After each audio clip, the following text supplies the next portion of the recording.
I'm Lindsay, and we are now recording our annual meeting. Wonderful.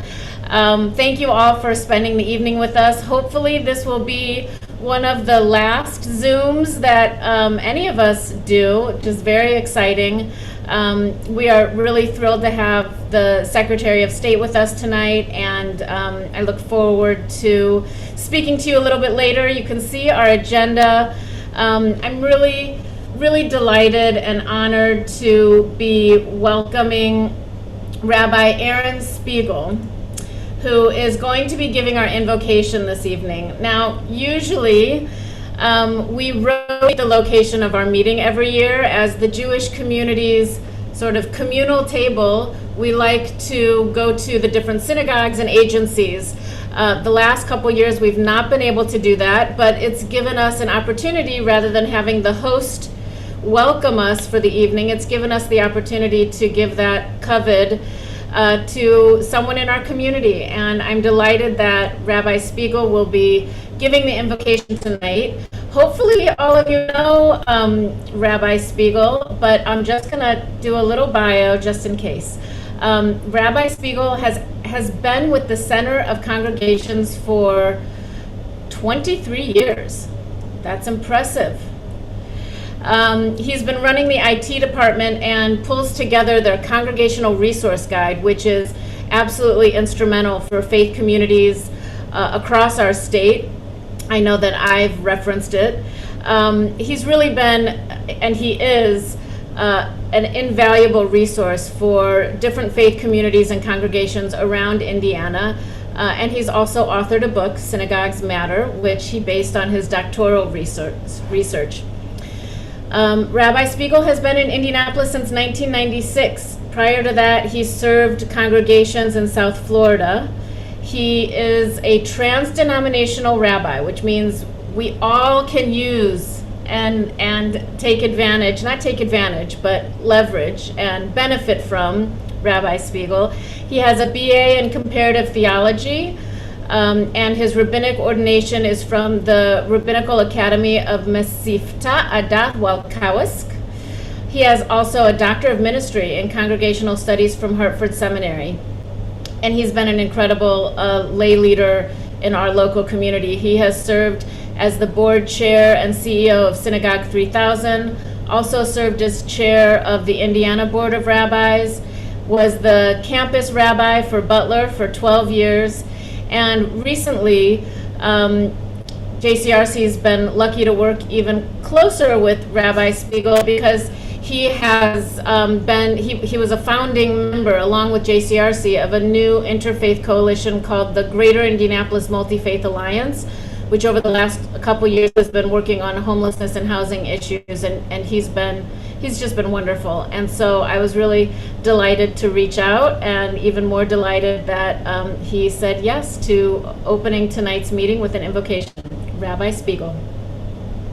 Thank you, Lindsay. I think my invocation is going to be shorter than your introduction, though.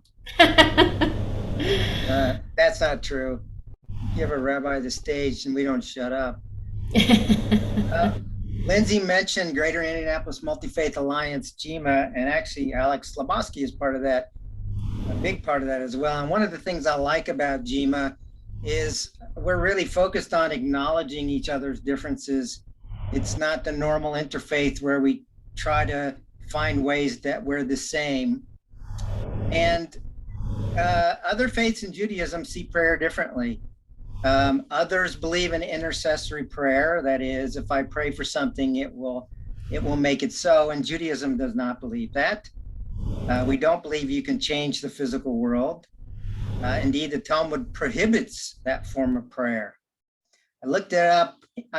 The reason I bring this up is I looked up the word invocation in the dictionary, and it says the act or process of petitioning for help or support. It also says a formula for conjuring, synonymous with abracadabra, bewitchment, and enchantment. So what's left, and why am I bringing this up? So I was asked to give an invocation for this meeting. So as any good Jew, the first thing I started wondering is, does this jibe with Jewish tradition?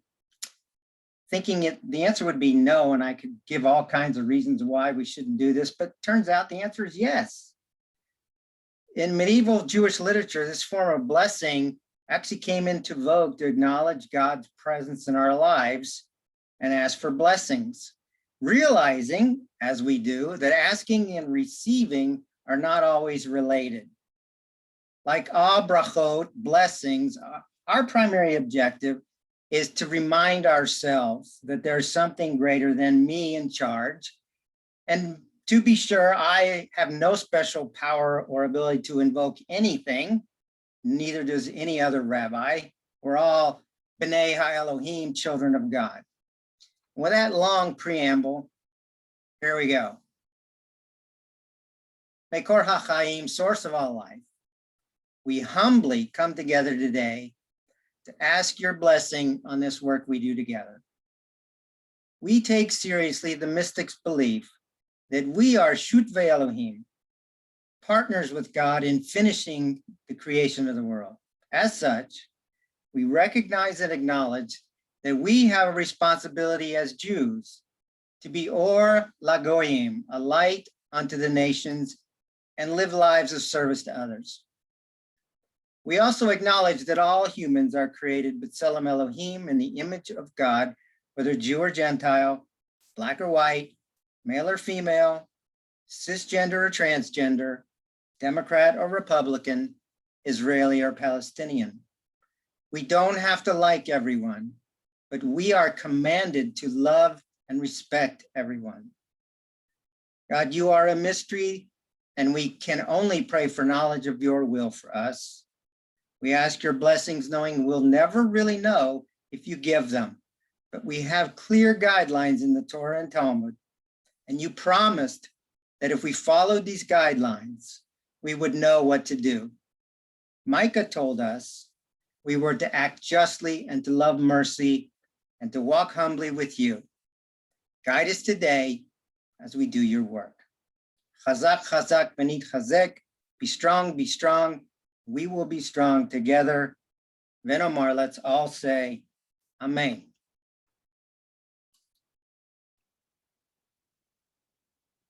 Thank you so much, Rabbi Spiegel. We appreciate your words tonight, and we appreciate your service to our community. It is now my honor to introduce our keynote speaker for the evening, Indiana Secretary of State, Holli Sullivan. Appointed by Governor Holcomb just earlier this year, Secretary Sullivan is serving as Indiana's 62nd Secretary of State. Previously, she served as a state representative for Northern Evansville and Newburgh starting in 2014. While in the Indiana House of Representatives, Secretary Sullivan served in several leadership positions, including Chair of the Budget Committee for the House Ways and Means Committee, Chair of the House Roads and Transportation Committee, Vice Chair of the House Rules and Legislative Procedures Committee, and President of POWER, the bipartisan House Women's Caucus. Her accomplishments at the State House also include expanding the state's pre-K pilot program and authoring Indiana's safety pin legislation, which has decreased the state's infant mortality to its lowest level in recorded history. In 2020, she worked in partnership with the Secretary of State's office to pass legislation that provided critical funding for local cybersecurity improvements ahead of the 2020 elections. An active volunteer and community leader, Secretary Sullivan currently serves as a board member of Indiana's Richard G. Lugar Excellence in Public Service Series and as chair of the Council of State Government's Bohé Institute for Legislative Leadership Development, or BUILD, Steering Committee. She is a graduate of the Lugar Series, BUILD, and Yale's Women's Campaign School, and was a 2018 Toll Fellow, which is one of the nation's premier leadership development programs for state government officials. Secretary Sullivan attended Castle High School in Newburgh, earned a bachelor's degree in industrial engineering from the University of Missouri, and is a former Fortune 500 automotive engineer and small business owner. She and her husband of 25 years, Chad, live and raise their 3 children in Evansville. Of particular note, I want to share that in 2019, then State Representative Sullivan actively supported JCRC's efforts to pass a comprehensive hate crime statute in the state of Indiana. That year, she also traveled to Israel on a trip sponsored by the America-Israel Friendship League. So in addition to speaking about her role and goals as Secretary of State, I'm looking forward to hearing a few highlights and reflections on her trip to Israel. One thing our community always likes to know when elected officials travel to Israel is, where did you eat your favorite falafel? A little bit of logistical housekeeping. While Secretary Sullivan is speaking, you can submit questions through the Q&A feature, which you should be able to find along the bottom of your screen. Please use the Q&A box for your questions rather than using the chat box. This will help ensure that we don't miss any questions. Following the Secretary's remarks, the Q&A will be facilitated by Carol Auslander, who is a JCRC board member and active member of our Government and Domestic Affairs Committee. I'd like to thank Carol for her work to help coordinate Secretary Sullivan's appearance with us this evening. With that, Secretary Sullivan, the virtual floor is yours. Thank you so much. I appreciate that, Miriam. And I want to say a special thank you to Carol Auslander for the invitation to be here. This has been on my calendar for a few weeks, and it's been something I've truly looked forward to. As you know, sometimes there's just those things on your calendar that you just can't wait to get to. Tonight is one of those. I'm honored to be with each of you. The only thing I wish maybe next time we could do this in person, but quite an honor to be here virtually as well. I will try to do justice to that nice introduction, and then obviously excited to answer any questions that you have. I did have the honor of being able to join a group of Midwest individuals to Israel in December of 2018. And that group, that was actually with the American Israeli Education Foundation. And I knew, you know, as a Hoosier, as a state representative, as a mom, as a Christian woman with strong faith, I had always had Israel on one of my bucket list type trips, but quite honestly, was just so excited to go because I knew I liked Israel and I knew that I needed to learn more about it because I called myself a friend to Israel, but just as in our relationships that we build in our own state and community, the more you know about each other, the better you can advocate for one another and learn each passion of each of your friends. So the trip in 2018, although 2020 feels like there's been 5 years in between that trip for me, I still remember it vividly, especially getting to the point of truly understanding what it means to be a friend to Israel. And I'm going to be very transparent and say I thought I knew before I went. I was wrong. I learned so much of an in-depth knowledge of what that means for a U.S. citizen to be a friend of Israel. And I will talk a little bit about that here in a minute, but really we were there to strengthen our knowledge as Midwestern leaders within our state, and also to create friendships and to understand what it was like to be in the political realm in Israel versus where we serve here currently in the US, and also just to enhance the understanding of that US-Israel relationship around security. Now, fast forward to 2021, I couldn't be more thankful for the ties and the networking that I was able to establish in Israel, especially now that IEDC has an office there in Tel Aviv, because I've already reached out as Secretary of State to say, how can we collaborate in cybersecurity knowledge as well? But to talk a little bit about the trip, I would have to, that would be a different day and a different time to go through details of how that extensive 7-day trip. My favorite parts, quite honestly, were getting a chance to be on the border, each border of Israel. Obviously, that's a little bit easier to do in Israel than the US. It's the size of New Jersey, but 1 million more people. So just to be able to see that physically, what that meant, I could say that before I got there, but to be able to physically see that was another learning experience.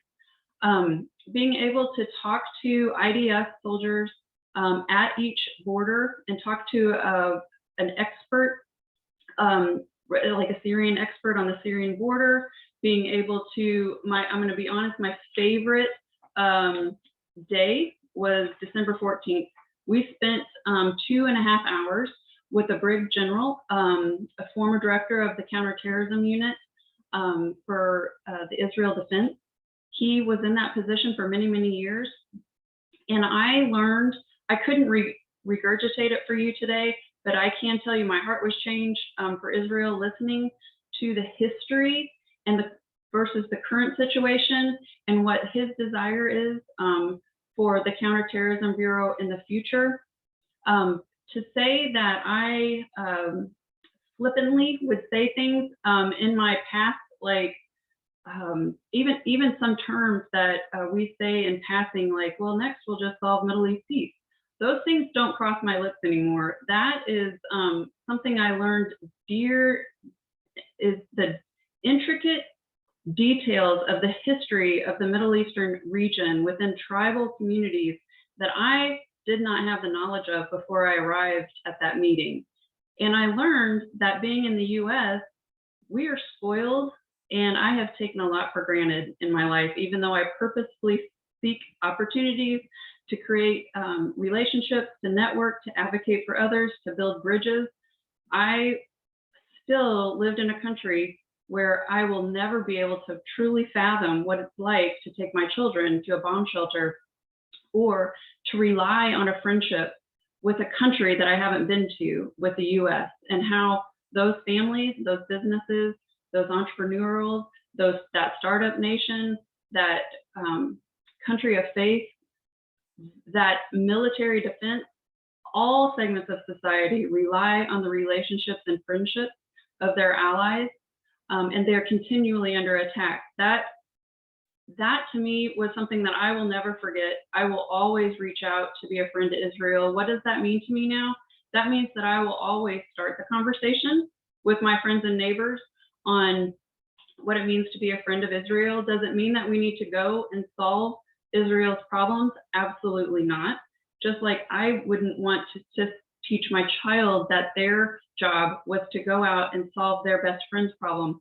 Their responsibility, my responsibility as a US citizen, is to be a friend, come up alongside Israel, allow Israel to defend herself, and to do whatever I can do in my public service, in my outreach to my community, and in my networking abilities as we bridge the gap, whether that means what I can't wait to do as a Secretary of State, partner with strong Israeli women that I met in Israel in cybersecurity, in transportation, and in many of the startup nation companies that I met, but also to spend time creating a conversation here in the US around the benefit of understanding that we as Americans do not know the details of the history in the Middle East, but we do know that we must be a friend to Israel, and that to have a productive society, to have an outreach to our countrymen in Israel, and to be able to partner with them, whether it be in military, in security, in business startups, in financial, in how we learned about many Americans that have a home in Israel, that have a business there, and that partnership.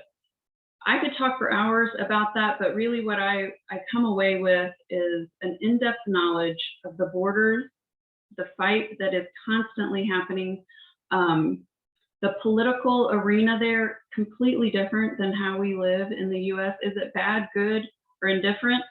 No, it's just different. And we don't truly understand what a multi-party system looks like.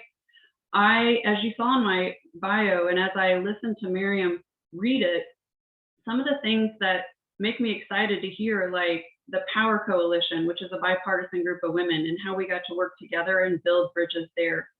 The Bohe Build Leadership Institute, that's a bipartisan leadership organization where we train up freshmen in the legislature and to empower them, whether they're R's or D's or libertarian, they are there to learn how to be a leader for their state. The campaign school at Yale, very bipartisan. All those things that I've been able to be a part of that are in a bipartisan way, as well as the legislature in the state of Indiana, tells me that my desire to learn more about the way in which Israel works, the political arena in which Israel has many party systems. You hear always about the many elections. very, very glad that I'm not Secretary of State of the entire Israel nation. Don't pretend to understand all of that, but it did allow me to come back with knowledge of how important it is to protect the democracy in our own country so that we can befriend and help Israel defend herself as well. I purely got into the political arena as I get that question a lot. Why was an industrial engineer in the public service arena now? And truly, it was because my heart broke when I found out in my own county, 47% of the women that live in Vanderburgh County were not participating in the vote. They were not allowing their voice to be heard in the elections, which meant that they weren't participating in the democracy of our country. And then when I learned that that was not just Vanderburgh County and it wasn't just Indiana, it was our nation, that we were becoming apathetic and that we were becoming weaker because of not working with others and protecting that democracy. And when we get to the point of international affairs, if we're not strong, just like in your own personal relationship and your friendships and your family, if you're not taking care of yourself, then you can't take care of your neighbor and you can't take care of your friend and you can't support your ally. So all of that together makes me extremely proud to serve in this current role. Completely honored to have constituents all over the state of Indiana.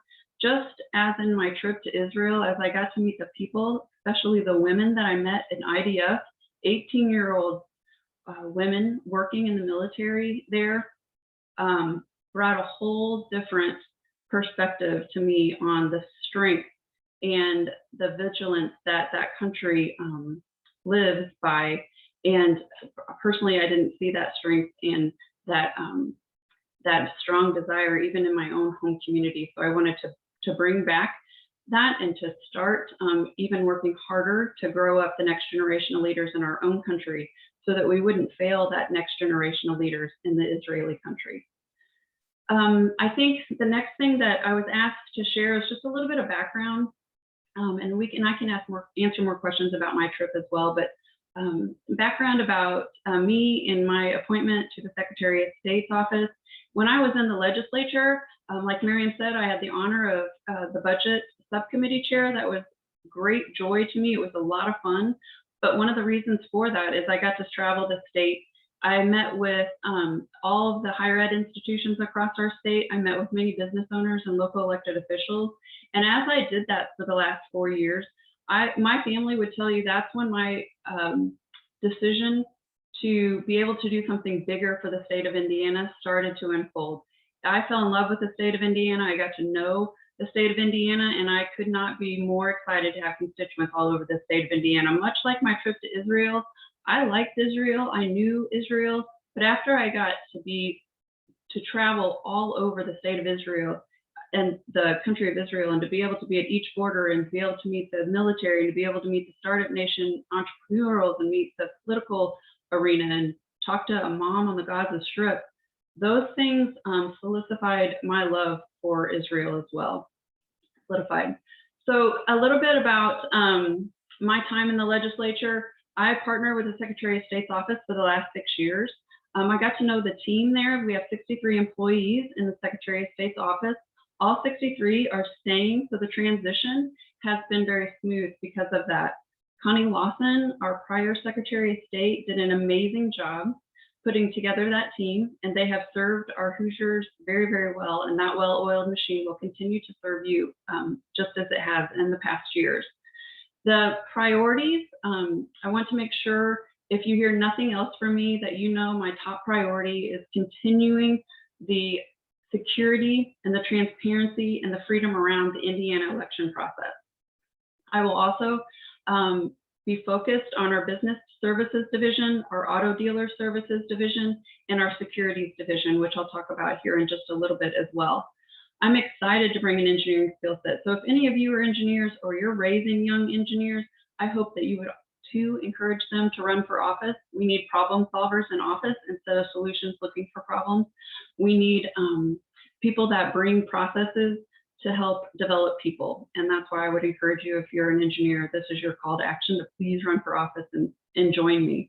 But we also do a great job of cutting red tape, and that's exactly what I'll continue to do. And we'll also make our processes that we have in Indiana. We are blessed in Indiana. We have some great processes in place within the elections system, but also within our business services division. But there's always room for improvement, and I can't wait to share some of those over the next few months with you. The first thing I did as Secretary of State was I started a research project, and you'll probably hear a little bit about that, either in the news or maybe even being contacted for this research project. It's going to be in every county. It's a large research project, but I wanted to have quantitative and qualitative information and data about the Hoosier experience at the elections. We have heard much noise post-election, but the majority of Hoosiers would tell you that they experienced a safe, secure, and they were confident when they went to vote in November. But post-election, we've heard a lot from other states who did or did not run their elections well. We've also heard a lot of noise from the national level about whether there would be a federal takeover or whether the states would be able to take control of their elections as we always have.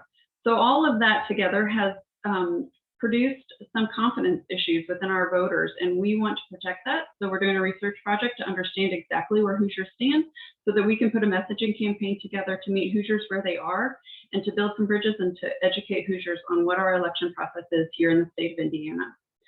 Our listening tour started. I can't tell you how crazy cool fun this is to be able to be in all 92 counties. So we'll be a third of the way done by July 4th. We're already to 15 counties since I have taken office 9.5 weeks ago, but quite an honor to be able to work with our elected officials at the local level, to meet with our chambers at the local level, our dealerships at the local level, and to try to also, what I try to prioritize as well is at least one minority, veteran, or women-owned business in each county so that I can learn a little bit about the struggles and how to advocate better for that population as well.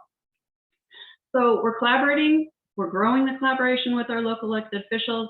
We're doing a listening tour and making sure that we're in the courthouses of each 92 counties as we talk to our local elected officials. We're collaborating with other states. One thing that I underestimated how fun it would be, and a lot of work, but a lot of fun, is to coordinate with every Secretary of State across the nation. So I have the honor to be able to pick up the phone and call Trey Haggart from Tennessee, who's the Secretary of State. We have similar states, similar processes, and to be able to brainstorm better ways in which to protect and to grow education knowledge throughout our states of our election processes. So just to multiply that by 50 states and get to know every Secretary of State has been quite an honor. And I think always a good measurement is to talk to other states about best practices and strengthen our nation as we strengthen our state. The other thing we're doing, just to make sure that you're aware of, is we're currently going through a voter list maintenance process. So we have in the state of Indiana voter ID laws, and we also have voter list maintenance process so that we can protect the integrity of each vote. You will know that your vote counts and that your vote is your vote in the state of Indiana. So we've already sent out the postcards. That's the first step. And we will continue to update and maintain our voter list maintenance to be ready for our 2022 election. The other things that I wanted to share about our office is just to reiterate the 2020 election here in the state of Indiana. The Secretary of State's office sent out to all 92 counties thousands and thousands of pieces of PPE. The local elected officials did an amazing job of keeping Hoosiers safe, to keeping the polling locations secure, and to facilitate an election that was extremely transparent, probably the best election that the state has seen, no recount, and extremely positive amidst a pandemic with dates that were changed and the process which grew more absentee ballots. So extremely encouraging and something to really be proud of as a Hoosier, that Hoosiers ran the elections in the state of Indiana and we did a stellar job. Though there was much to brag about, quite honestly, in the 2020 election, there's still so much more room for improvement. And as I shared earlier, the reason that I got involved in public service to begin with is just to motivate and to help more women feel empowered to get involved in their communities. We're 52% of the population, but we just weren't showing up at the polls to share our voice to match that. but consistently voter turnout for the Indianapolis-Marion County area has been one of the lowest of the state. In fact, 45% of the eligible voters in Marion County are not even registered to vote. And that, to me, that quite honestly, I believe it's heartbreaking, and it's something that I want to get my hands around of how we can put a process in place at the Secretary of State's office as the chief elections officer of the state, along with our data that we're getting from our research project. How can we motivate, how can we drive more Marion County residents to take pride in their country and their county and to be able to register themselves to vote? We're going to do some out-of-the-box innovative ways to try to reach out to those individuals and to do that. Now, I know that candidates and issues are the biggest drivers to the polls, and they do create voter turnout, just like we saw in 2020. We had the largest voter turnout for our state since 1992, extremely high voter turnout. But there's always those counties that I want to be able to focus on and to help improve as Secretary of State. Also want to share with you, we'll do a large education campaign throughout our state that none of our voting machines are connected to the internet, and all voting equipment is federally and state certified. Indiana is one of the only states that requires state certification for voting equipment, and we should be proud of that, that we only have 3 certified voting equipment opportunities for local elected officials to pick, so that we have a very secure, knowledgeable local elected official that makes those decisions. And then we help as the Secretary of State's office to educate those individuals so that they can use those voting machines properly. That way, we hope to continue to educate Hoosiers so that we can increase their voter confidence. We do not want to be the next Georgia where voter confidence is shaken, and then then the Georgia voter turnout took a hit, and they decided to stay home because they didn't trust the process. So we're going to work diligently to do that.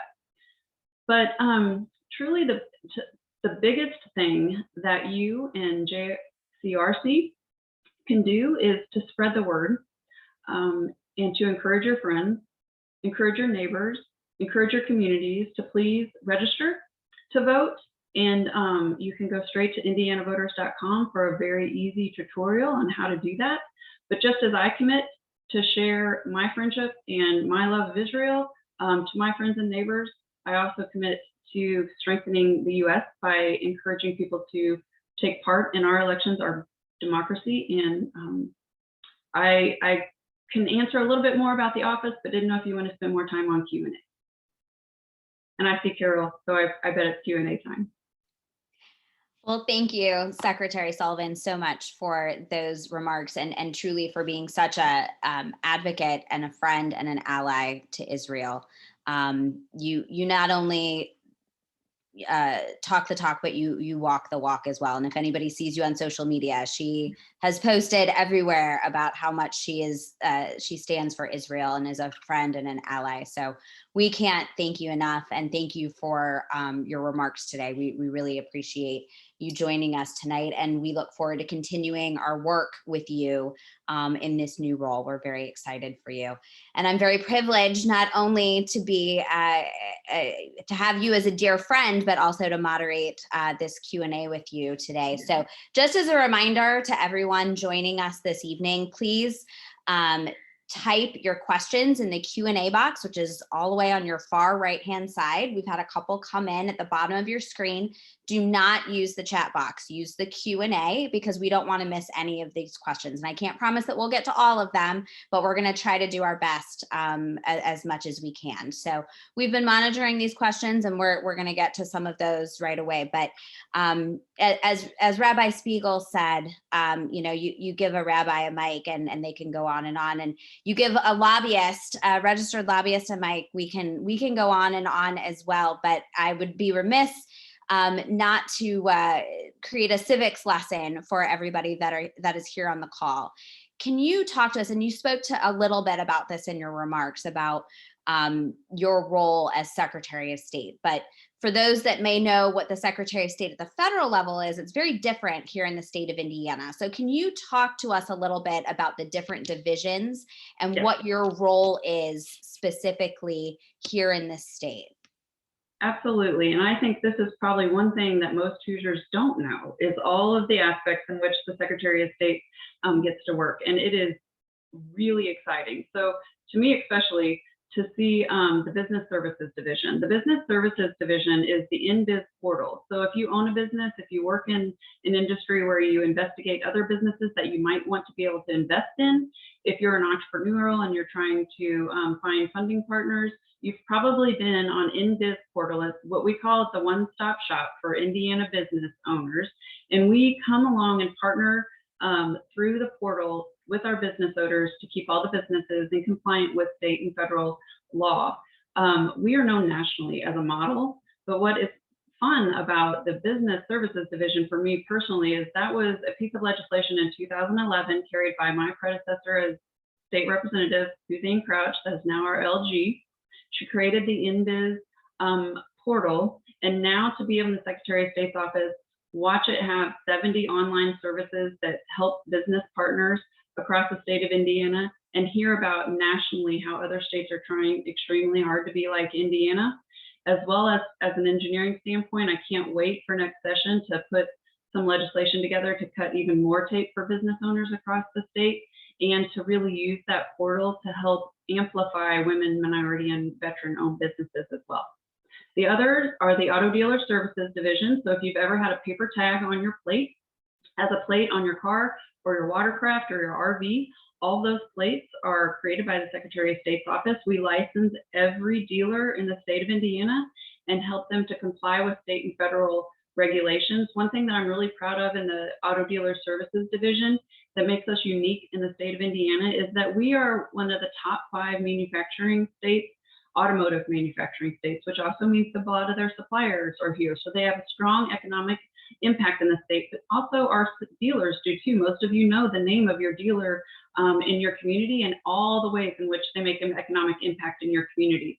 But many times within federal or state law, the manufacturers and the dealers can disagree on how that's interpreted or how that should play out in the state. And the Secretary of State's office takes a strong role as a conduit of communication between the manufacturers and dealers so that they don't go to the legislative branch and fight it out there in ways that they do in other states, and try to keep our economic balance between those two strong so that they continue to employ and empower Hoosiers with great jobs.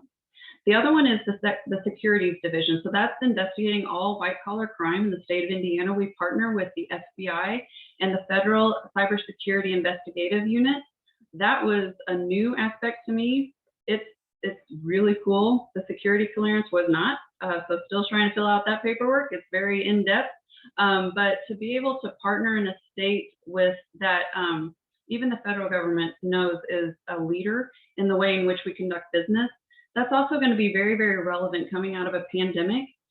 We in this Securities Division put together fraud protection programs and financial literacy programs successfully for our seniors because they get hard. They hit the fraud and the scammers hit the senior community of our state hard. And we want to be able to empower them to say no to those scams and to be able to partner with the AG's office to protect Hoosiers. But as we grow out of COVID, we'll probably see more and more financial scams coming and hitting Hoosiers. So we will be ready to help them as well. We also register every trademark in the state of Indiana, and we also register and educate every notary. Great, thank you so much. So you brought up earlier voting percentages and how we've had higher voting rates this past election cycle, but we're still lagging compared to other states. So the legislature passed a civics education task force this past legislative session. So can you tell us a little bit about the status of that task force and what's going to be happening, and what will we see as Hoosiers come out of that task force, and what are we gonna learn from it? Well, I don't know exactly what's going to come out of the task force, but I do know that I, for one, am extremely excited. It might sound like not a big deal to put together a civics task force, but I truly believe it's a catalyst of change, because we can educate Hoosiers. If you don't know that 47% of the women in your community aren't registered to vote, you might not ever ask your neighbor if they're registered. So just those educational points that are going to come out of that to create awareness to Hoosiers, but also I hope that you'll see coordination between agencies in the government and educational institutions, whether that's K through 12, higher ed, or employers, partnering in some way. I think we'll see some innovative blending of government and public. There's so many good public groups that are coming together that want to invest their own money in civics programs for the state of Indiana. So I think you'll see a good hybrid of public and private, which I always think is the best. And then you'll see, hopefully, every division, every agency coming together to help craft those civics lessons in a way that they haven't been in the past. And then I encourage you to continue to ask those questions and not to let that task force go unknown to your members, so that JCRC can take a leadership role in that as well. Well, we appreciate that. That was a piece of legislation that the JCRC did support this past session. So we were really thrilled to see such strong bipartisan support for that bill, and look forward to seeing the work of that task force come to fruition. More civics education, the better. Absolutely. So, yes, I agree. We've had a couple of questions come in that I'm going to kind of try to lump together a little bit. Wanting to know your thoughts on automatic registration, having more vote counting machines, increasing the number of poll places that are open, or even the hours that are open. Can you give us your thoughts on some of those things? Right. So I would probably, this sounds like a cop-out, but I would probably be able to say it in a very concise sentence. I want more access and opportunities for Hoosiers to vote, but I want to make sure that every legal vote is counted quickly and accurately and confidently. So to say that, this legislative session, we did pass legislation to allow another weekend on the voting season, I call it now, because we don't have a voting day anymore. It's almost a month. We also talked about different hours that we could increase at the polling locations. But quite honestly, the same reason that we do not want the federal government to take over our state elections is the same reason that the locals don't want the state to tell them exactly what hours that they have to have open, because each state, each county elected official handles a different size voting segment of our society. And some of them want to open earlier because they're a rural community there where farmers come in earlier, but they don't have any voters after 5 o'clock and have never. So we talked about that a lot in the legislative session this year as time, and how could we fund even. Some counties really struggle with poll workers right now, especially during a pandemic. So I think the civics is also a big part of that. It'll encourage younger Hoosiers to want to get involved as poll workers, and we then can see a bigger group of volunteers that will then push the envelope for more hours, I hope, in most communities. But it's one of those conversations where which comes first, the chicken or the egg, the funding, the people, and the infrastructure, and then you open up more hours? Or do we always allow locals to make some of those decisions based on their funding, their machine access, and their poll worker status? So we came to kind of agreement that where we stand in hours right now is where we'll continue to be as far as opening and closing of the polls. But what we can do better as a state is collaborate with local elected officials so that we do exactly what you just said. Some counties are in need of more voting machines, maybe less machines, but more locations. So vote centers are very, very important to Hoosiers right now, and not all counties have vote centers yet. So we're going to be working on that. And we're going to be working on using our federal dollars that came in from the Election Act to be able to help those counties make decisions that where they won't have to worry about the funding first. Great answers. Thank you. Well, I'm going to try to tie, we'll see how well this goes. I'm going to try to tie Israel and your role now as Secretary of Okay. State together. And I want to talk, this is probably going to be our last question. We could talk for hours, I'm sure, but let's talk about cybersecurity. So that is obviously a huge issue in Israel, and it's a huge role for your job. Was there any takeaways from your trip to Israel? Did you meet with anybody? Obviously, when you were in Israel in 2018, you had no idea probably that you were going to be Secretary of State just 3 short years later. But was there any takeaways from your trip that could be useful in your role? How can JCRC help work with you and your office on creating contacts with the consulate to work together on some cybersecurity issues? I'm trying to mix both things together for you.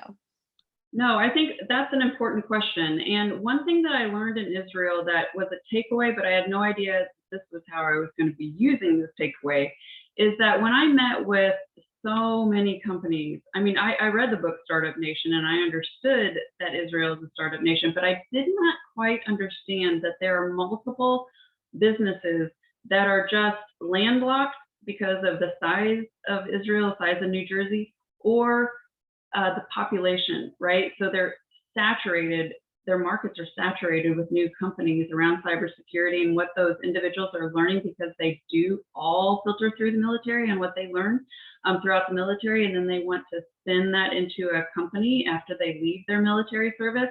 So they are really hungry and rich for those partnerships with other countries. So I knew when I came back, I thought I would be using that mainly in the transportation realm, that I would be partnering in some way to help, and I'm going to say it again, but women, minority-owned businesses in Israel really also feel the same struggles that they do in the US.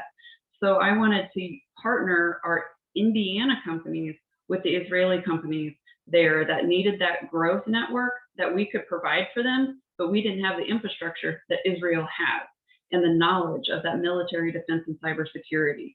So now, fast forward 3 years, I could not be more excited to partner with those cybersecurity companies in Israel with the partnerships of our local elected government officials, because there are many, many local elected officials that don't even have an IT person on staff because their counties are so small, and they're also trying to understand what cybersecurity means in the election division.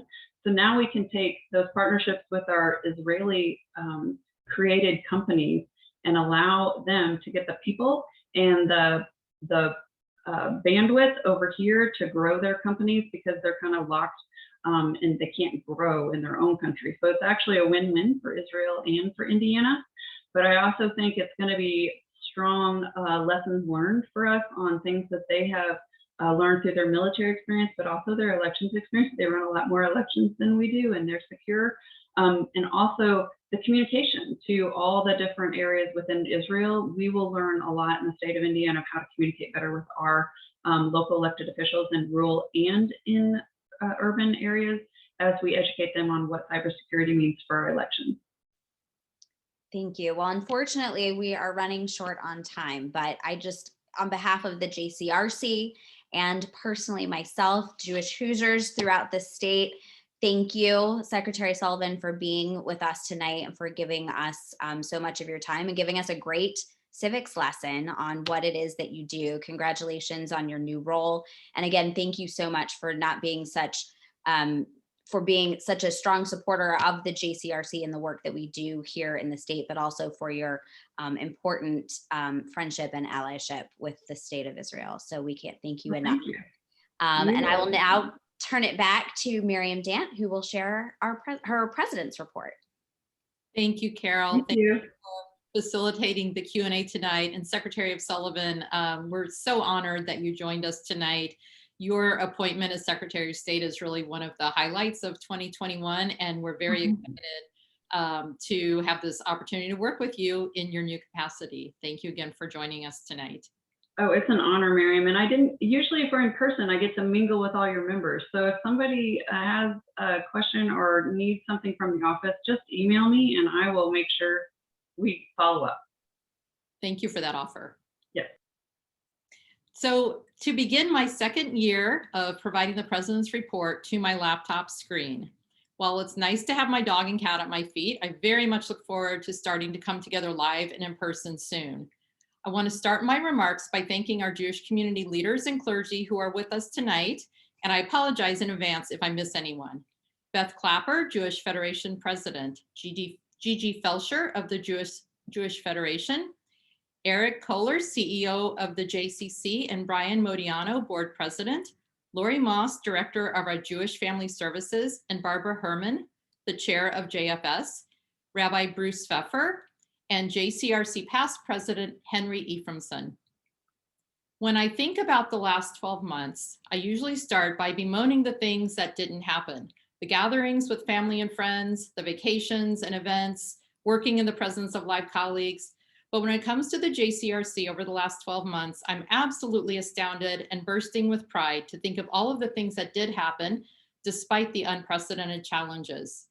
Before I talk about some of the things that JCRC did, led, and accomplished over the last 12 months, let me take a moment to cavil about the people who made everything happen. First, our professional staff, led by Lindsay Mintz.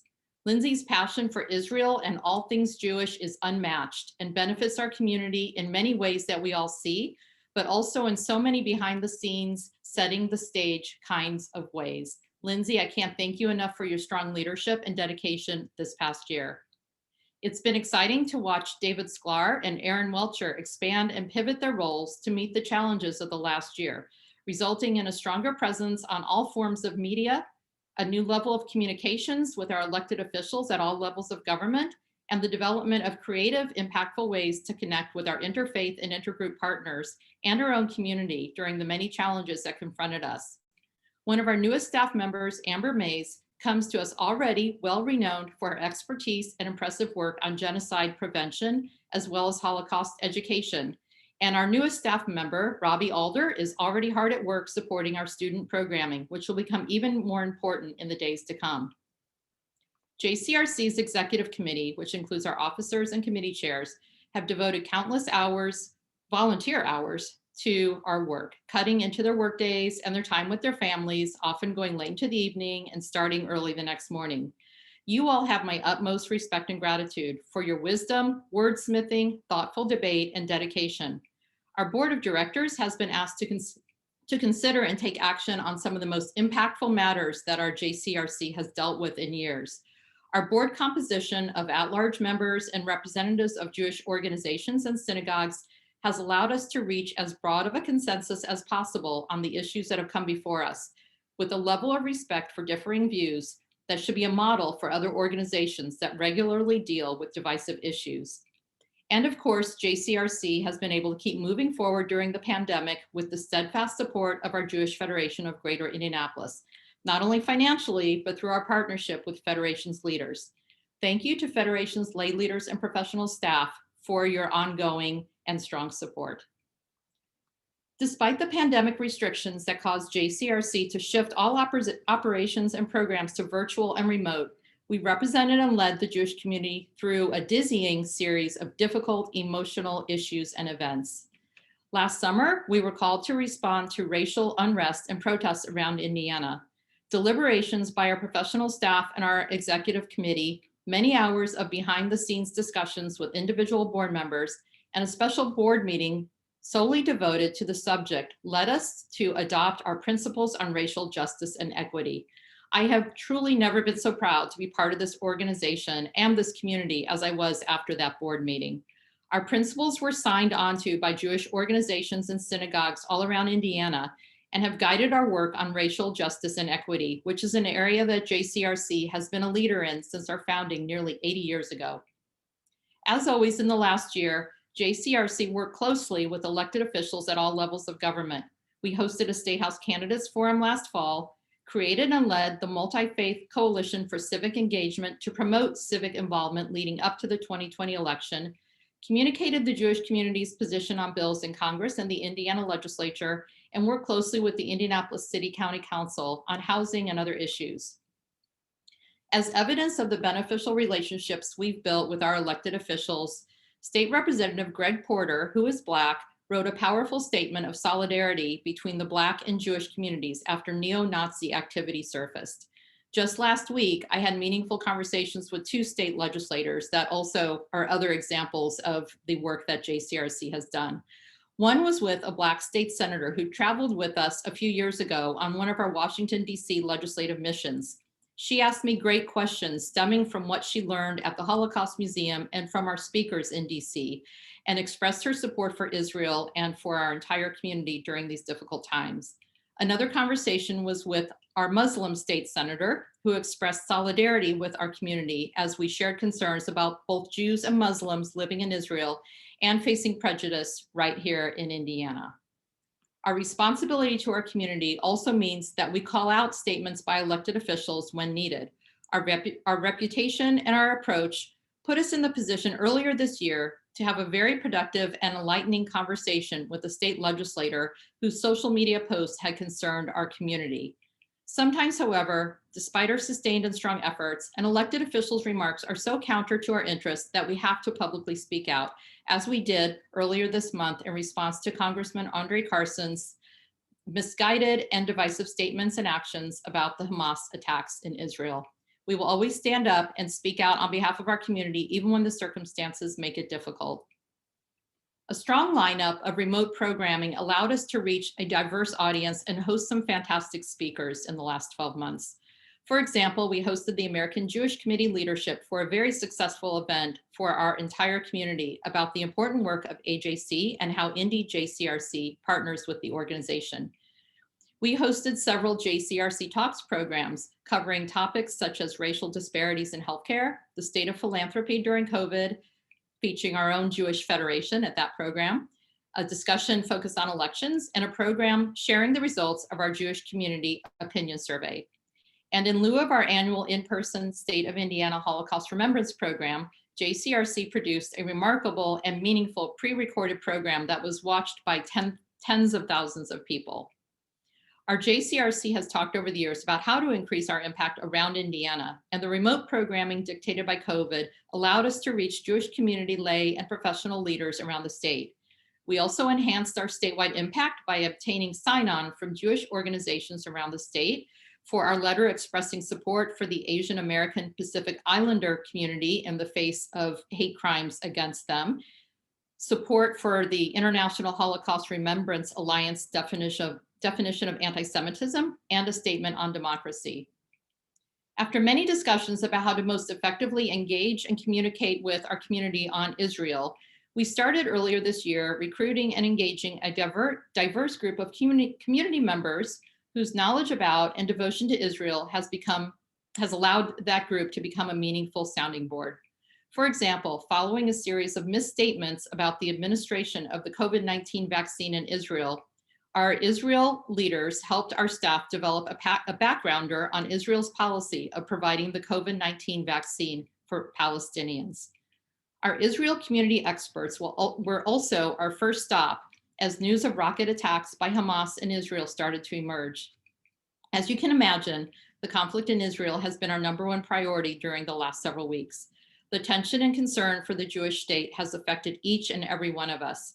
For many in our community, we've worried about family and friends in Israel who were suddenly under attack.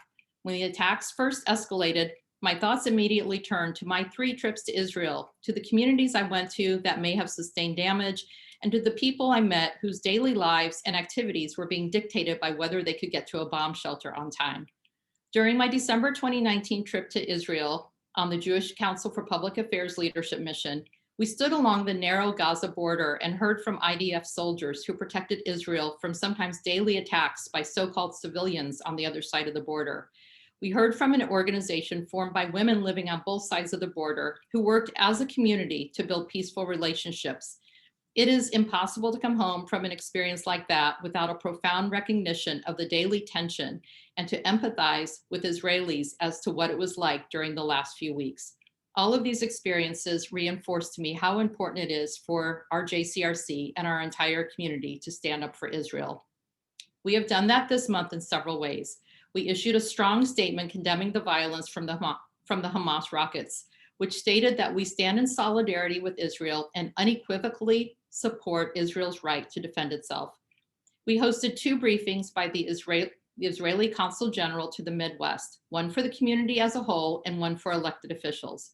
We immediately started a resource page on our website, providing news updates and resources for helping discuss the conflict with children, teens, and adults. Like others, I breathed a sigh of relief at the ceasefire announced last week, but we all know that our JCRC will have much more work to do. Tonight begins my third and final year as JCRC board president. While a third year is unusual, but not unprecedented, I felt it would be important to see JCRC through the pandemic and transition us back to our somewhat new normal. In this next year, we'll build on what we've learned during the pandemic and the success we've had with reaching a broader audience through our remote programming and our social media presence.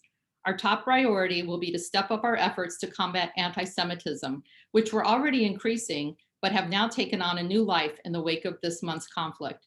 We know our young people are struggling with how to respond to anti-Semitism and false information on social media, and even just this weekend in a high school graduation speech. As the year goes on, you'll be hearing more about how we will engage our own community and our interfaith and intergroup partners. And please watch for ways that you can help support our efforts. As I conclude my remarks, it's now my privilege to welcome Dan Cook for the presentation of the David M. Cook Award to an outstanding leader in our community. Thank you, Miriam. I'm pushing a few buttons here, which I think I need to do. Okay, all right. This is different for me. I've done some Zoom meetings, but I haven't done a JCRC remote event like this before. David M. Cook was a dedicated leader in both the Jewish community and the general communities in Indianapolis. He served as the JCRC's second board president, and at the time of his death was the president-elect of JCRC's national organization. He exemplified the highest ideals in the field of human relations by serving selflessly in the cause of social justice and human rights, being a positive force in our communal activities, giving dignity and stature to Jewish life, and being known for mature and constant judgment.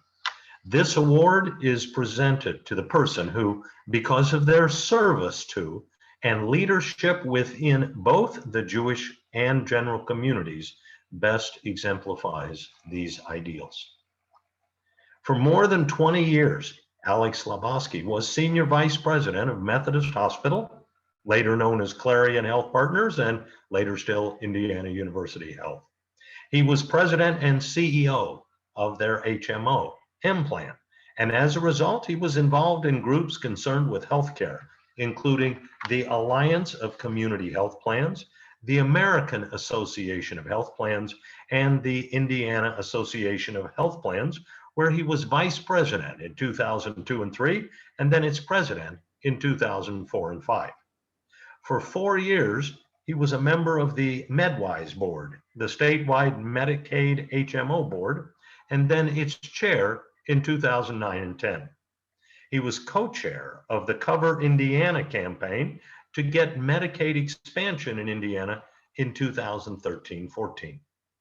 Closer to home, Alex was a member of the North Willow Farms Homeowners Association board, then their vice president in 2002 and their president in 2003.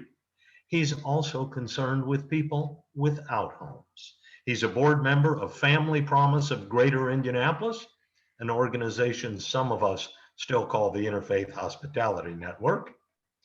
And Alex was their president from 2016 through 18. He's also a member of the Hoosier Housing Needs Coalition Steering Committee.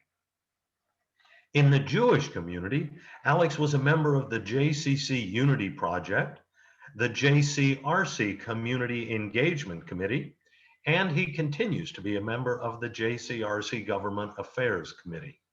At IHC, Alex was on the Temple board for 8 years, during which he was the treasurer in 2005 and president in 2009 and 10. He's also been on IHC's Social Justice Committee and currently serves on their Adamah Committee and their Brit Olam Steering Committee. While I cannot physically hand Alex the plaque in this Zoom presentation, and in fact, he already has the plaque, it is still my great honor to present the David M. Cook Award to Alex Slabosky. And Mr. Slabosky, it is our custom to allow the honoree to say a few words. So it is your turn, sir. Well, thank you. Here's the plaque. I received it this afternoon, and I'm very, very happy to receive it. I'm honored to be recognized by the JCRC, which does so much in representing the Jewish community, and whose work right now is so important in dealing with too many troubling issues that are facing the Jewish community. I did not know David Cook, but I know his children, and have learned much about his leadership in the Indianapolis community. Again, Dan, thank you. JCR, thank you very much.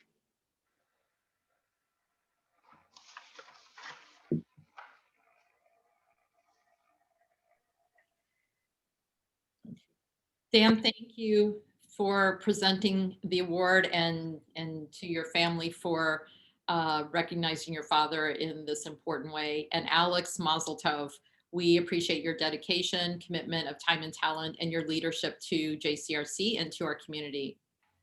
During the 2020 school year, our board and many of you in our community were made aware of some particularly challenging times on the Butler University campus. In October of 2020, the Student Government Association agreed to sponsor a well-known but highly biased art exhibit that supported the boycott, divestment, and sanctions movement. In April of this year, a well-known BDS supporter, Angela Davis, was selected to present a virtual lecture for Butler students. During this most recent event, the Jewish students on campus were unfairly blamed and scapegoated when that event was postponed. Through both events, our Jewish students on campus stood steadfastly and worked with their faculty advisors in a professional and dedicated way to confront these issues head-on top of keeping up with all their normal college coursework and campus engagement. We have with us tonight Maddie Pine and Lauren Carrier, Butler students, and their faculty advisors, Lisa Frank and Noni Vonnegut-Gabovich. I want to thank each of them for their hard and important work, and will now turn things over to Lindsay and Aaron to honor them.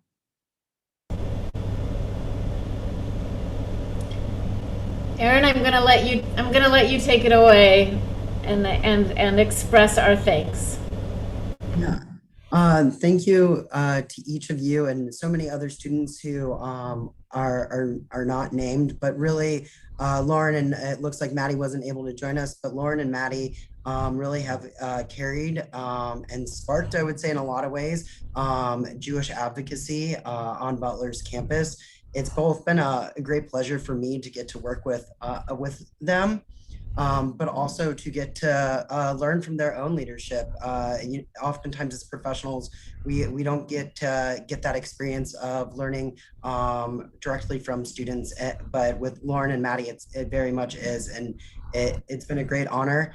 And one thing that I really appreciate about Lauren and Maddie is not only their passion for advocating for the Jewish community on Butler, but advocating for all students on Butler's campus. So even during the height of some of the most tenuous times on the campus, they're always thinking about how their actions will not only impact and affect Jewish students, but affect all students on campus.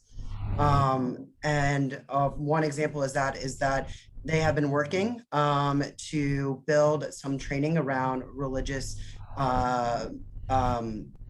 identity trainings for around campus, and they've been working with other students within the Center for Vocation on these trainings, and I look forward to continuing to help them with that. I do want to mention, even though Maddie isn't on, a little bit of a plug is that one thing that is really incredible about Maddie's Jewish voice on campus is that it actually stems from working and being a part of a student to student, which is a program of JCRC in St. Louis that we have now also brought here, which really teaches high school students how to talk about their Jewish identity. And so it's programs like these that end up going onto college campuses and making all the difference. So Lindsay, I don't know if you have anything else you want to say? I'd actually love for if Lauren, Lisa, or Noni want to just share a couple remarks, and then I'll close it out before I move into my remarks.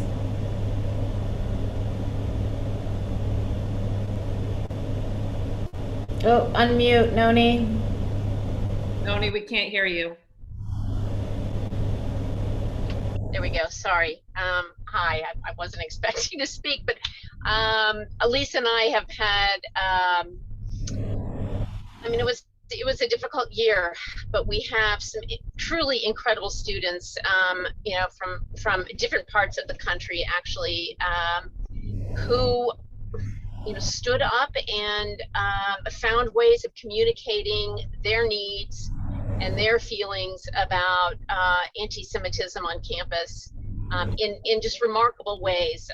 Not just working with student government, not just working with the staff of JCRC and other national organizations, but also working with our administrators, meeting with our, you know, vice president of student affairs, meeting with the president of the university, really mature, well-spoken students who, you know, already had very, very full lives without, you know, all of the conflict that came up this year. And so I'm very grateful for them.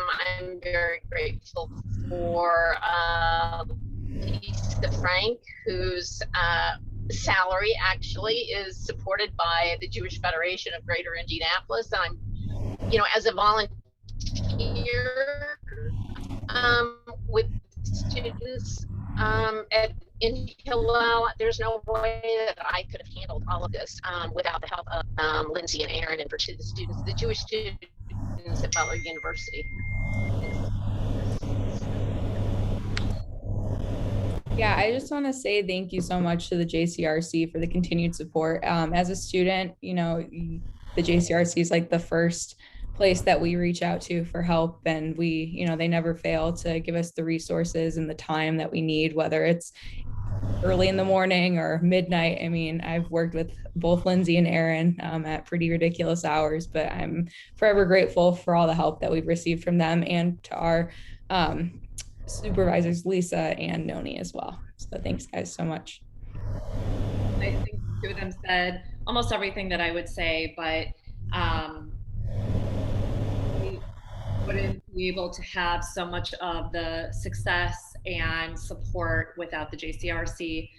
Lauren said, I mean, you're a first call no matter what the hour. And not only have you helped with the students and guiding them around how we should respond to things, but, you know, working with us and how we talk to the administration and forming more sound and deeper relationships with the people at the university and the community. And we're very grateful for all that you've done to help us. Wonderful. Well, I you know, it's a lot of love right now and virtual hugs. I was not able to get your plaque to you in advance, but at some point it will hang in the Hillel office in the Blue House, where, you know, the JCRC will express just how proud we are of you. It is painful and empowering and life forming, you know, really formative experiences. And Lisa and Noni, you guys are amazing, but you couldn't do amazing things on the campus without really wonderful students. And so I'll echo what Aaron said at the outset. It's really our honor.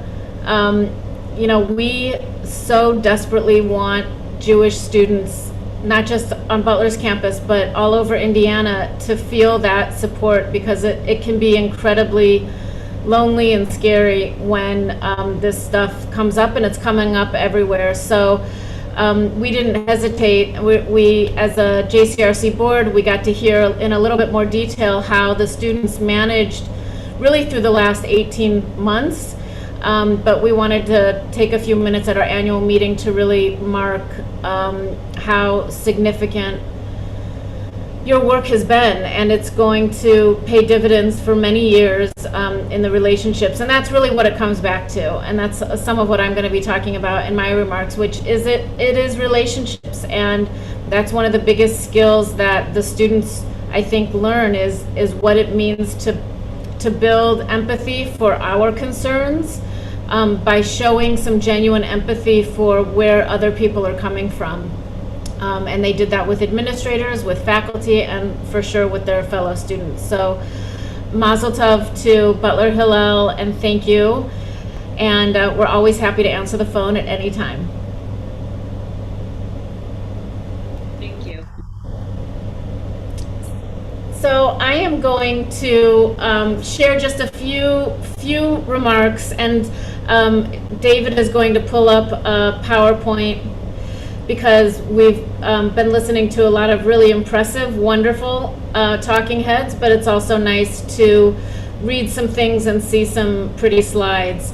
Miriam's remarks were just so wonderful, and she really did go through our year in detail. But I just wanted to make sure you guys could see on paper, on virtual paper, just how significant our engagement was this year. I'm not going to read every bullet point, but we pivoted pretty quickly, as did the Federation and all of the agencies and synagogues, to figure out how to meet our mission and really serve the needs of the Jewish community through community relations virtually. And so it meant adjusting our programming. It meant revamping our website and incorporating a new CRM, a new database, so we could better communicate with people who are interested in the Jewish community and want to support the work that we're doing. And it meant figuring out how we could still engage with teachers and students through our programming with Stand Up, Speak Out, which I'll get to in a minute. But if you haven't been to our website in a while, I really encourage you to do that. Maybe we'll be able to drop a couple links in while I'm talking. The engagement's really been impressive. The next couple slides, just as a reminder for some of the programming that we've done. Miriam talked a lot about this, but whether it was Israel and international affairs, hosting AJC and our Consul General, and really an intense amount of programming just over the last few months since we brought Amber Mays on staff, and I'll get to her in a second. But we brought together leaders from all over the country and really all over the world. JCRC stepped into a pretty phenomenal leadership role in talking about mass atrocity prevention. On the next slide, you'll see even more flyers. Right when COVID started, we launched this JCRC Talks series where we wanted to hear from local leaders, local civic leaders, how COVID was impacting communities most in need. We participated on wonderful panels. Congregation Beth Shalom invited us to facilitate a conversation around racial justice. We worked with Moshe Pod, we worked with PJ Library, with ADL, with the Indiana Jewish Historical Society, and just we're always moving. And in the next slide, I know Miriam mentioned this as well, but we had our first community survey in close to a decade. And this thankfully is going to be something we do annually, so we'll be able to really track how our community is feeling. We learned a lot. We learned that anywhere from 75 to 95% of our community supports our domestic policy agenda, which is pretty broad. We learned with respect to Israel that nearly 3 out of 4 Jews in central Indiana have been to Israel at least once, which says a lot about our personal connection as well as communal connection to Israel. We also learned that people care equally, almost equally, about issues happening locally and issues abroad. You'll see if you scroll through some of these stats around anti-Semitism.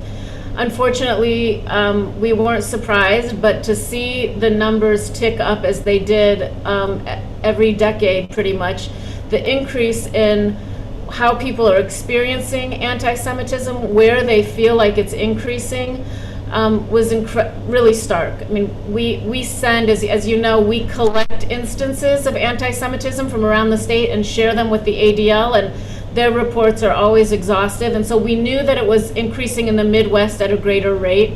We knew that it was increasing in K-12 schools at a greater rate, and seeing those numbers in our own survey, helped us know that the attention that we are putting into combating anti-Semitism, not just in a reactionary way, but in a proactive way, is really what the community needs from us right now. And significantly, we added a staff person. A Holocaust education and Holocaust awareness is obviously the purview of the Jewish community, and JCRC has always been very active in our state observance. Bringing Amber Mays on full-time has been really profound and a real gift to the JCRC. So Amber's portfolio includes all of the Holocaust education and Holocaust Speakers Bureau and teacher training.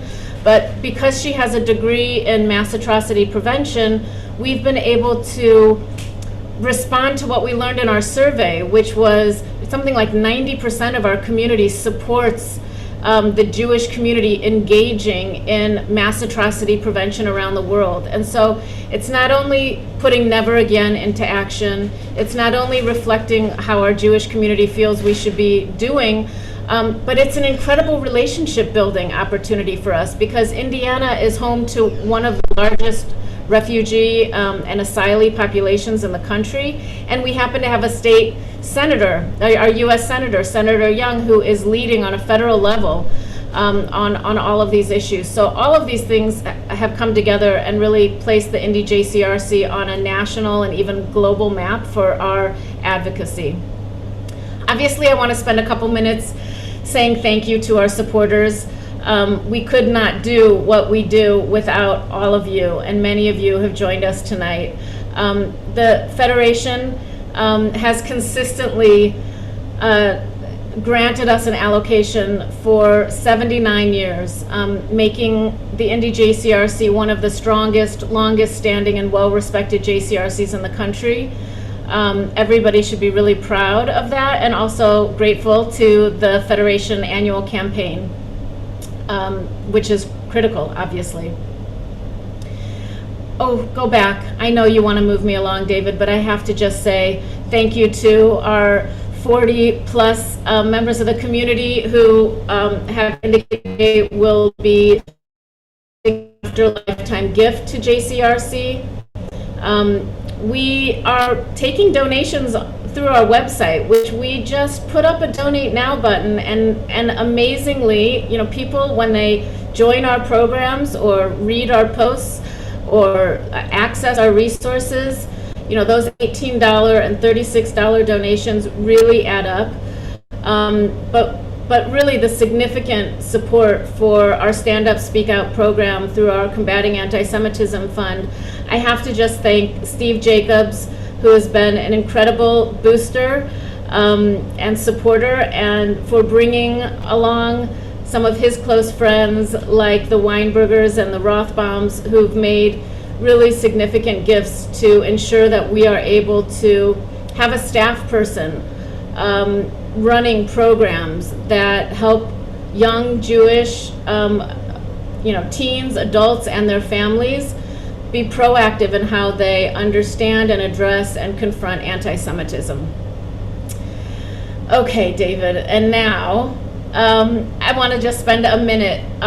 We are stepping into the fundraising space with the collaboration of Federation. And we have our first fundraiser. It will be in October, and all of you will shortly be seeing emails about ways that you can support the Stand Up, Speak Out program through this benefit concert, which we get to be ever grateful to Frank Grunwald for giving us his brainchild of an idea and saying that if we help him pull this program off, any of the proceeds will go to support our programs that combat anti-Semitism.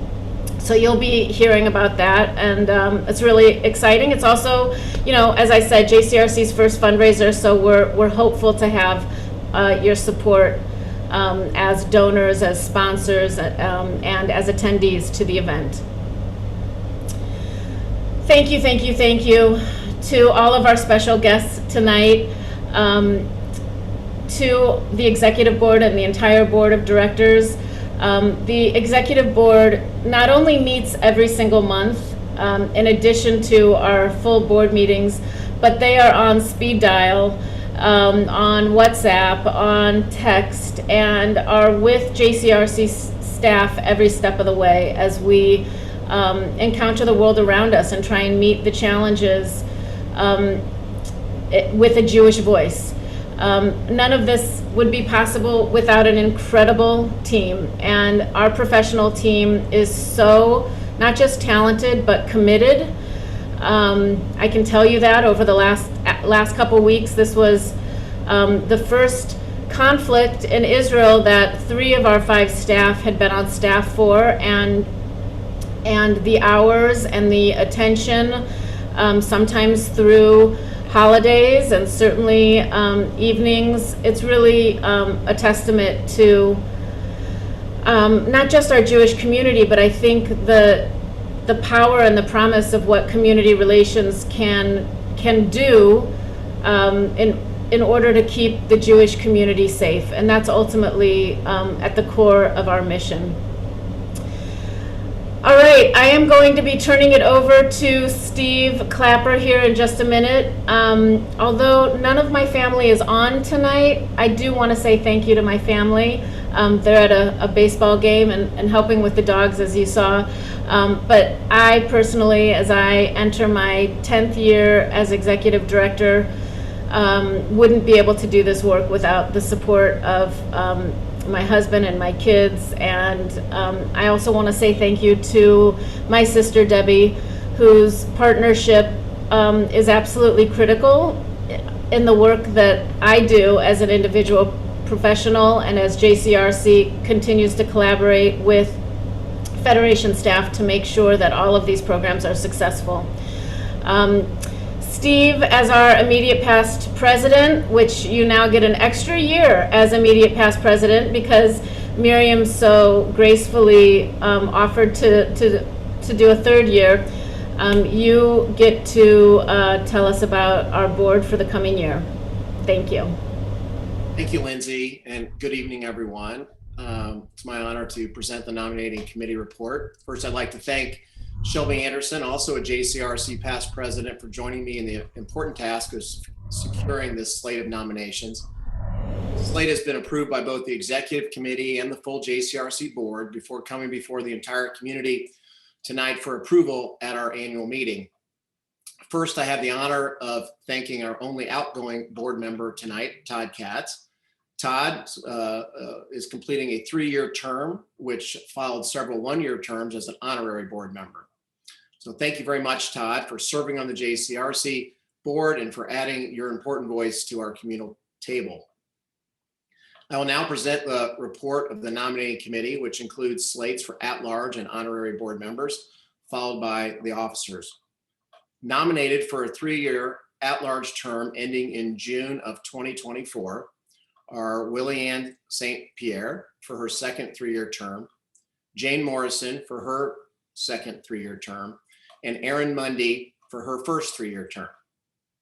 Nominated for a 1-year honorary term ending in June of 2022 are Rachel Birnbaum, Martin Weiss, and Reva Weiss. For the election of new at-large and honorary board honorary JCRC board members, all those present who contribute to the Jewish Federation of Greater Indianapolis may now vote.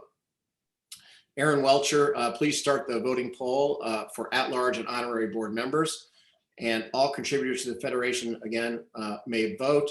Aye is the affirmative, we approve, you approve. Nay is aye, we do not approve.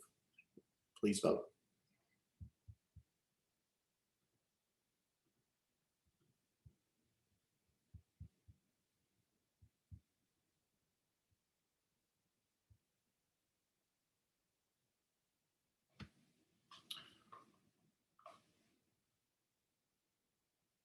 And the results are in, and we have a unanimous approval of the aforementioned slate. Thank you very much. The motion carries. Mazel tov, and thank you to all of our board members. And now for our slate of officers, which is a one-year term. All of our current officers have thankfully agreed to serve in their same positions for another year. President Miriam Bant, Vice President Jamie Ratner-Rich, Vice President Aaron Aft, Treasurer Drew Myroff, Secretary Eli Isaacs. Again, for the election of JCRC officers, all present JCRC board members may now vote. Aaron, please start the Zoom poll, and I think you know the drill now.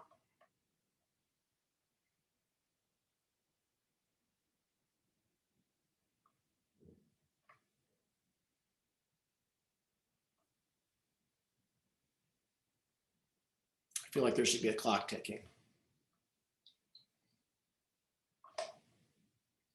And the votes are in. And again, thank you very much to our board members for voting, and we have a unanimous approval of the officer slate as well. The motion carries. Mazel tov, and thank you to our very important and essential officers at our JCRC. Miriam, back to you, and back to you, Lindsay. Thank you. Thank you so much, Steve, for spearheading the nominating committee, and also to Shelby Anderson for working with you on this important endeavor. I join you in welcoming our new board members and thanking our outgoing board member, Todd Katz. As we prepare to wrap up tonight's annual meeting, I look forward to meeting in person for sure at our 80th annual meeting next year. And with that, I'm pleased to ask outgoing board member Todd Katz for the motion to adjourn. Like to make a motion to adjourn. Thank you. Second? Second that motion. Thank you, Steve. Let's make it all official with the poll. I'm sure it will be a close vote.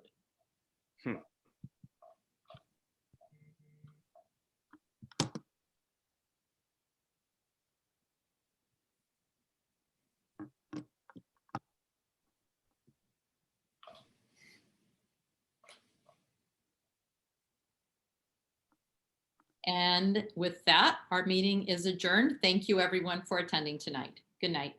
Thank you.